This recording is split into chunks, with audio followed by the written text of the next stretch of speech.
इतका मोठा प्रतिसाद मिळालाय, विजयाचा विश्वास आहे का?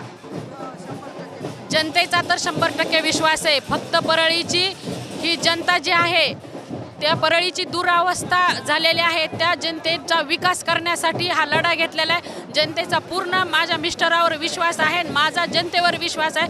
100% विकास 100% मी जनतेची सेवा करणार आहे, 100% मला जनता निवडून देणारच आहे।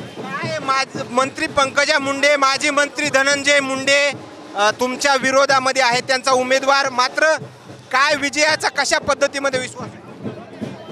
त्या दोघांचा तर बहीण भावाचा काही विषयच येणार नाही। फक्त आम्ही आमच्या स्वबळावर आमच्या पक्षासोबत लढायचा निर्णय घेतलेला आहे। ह्याच्या अगोदर तुम्हाला मागच सांगितलं ना, अपक्ष उमेदवार होऊन सुद्धा नगराध्यक्ष बघून परळीचा विकास बनवलेला आहे। आता तर पक्षाची साथ झाल्यामुळं तर परळीचा चेहरा मोहराच बदलून टाकून आम्ही परळी, सुंदर परळी, स्वच्छ परळी असा आम्ही परळीचा विकास करणार आहोत। आणि ज्या सत्ताधाऱ्यांना सत्तेतून मुक्त केल्याशिवाय आम्ही शांत बसणार नाहीत।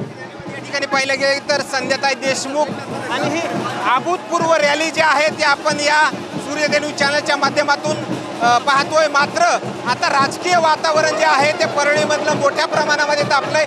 बजरंग सोनवणे हे देखील या प्रचाराच्या शुभारंभादरम्यान हे परळीमध्ये दाखल झालेत आणि प्रचंड आपण पाहतोय मोठा प्रतिसाद आपल्याला या ठिकाणी पाहायला मिळतोय। दीपक देशमुख, बजरंग सोनवणे आणि संध्या देशमुख या रॅलीमध्ये सहभागी झालेले आहेत आणि उमेदवारांची संख्या देखील या ठिकाणी मोठ्या प्रमाणामध्ये पाहायला मिळते। कॅमेरामॅन सोबत सूर्यधनु मीडिया, बीड, परळी।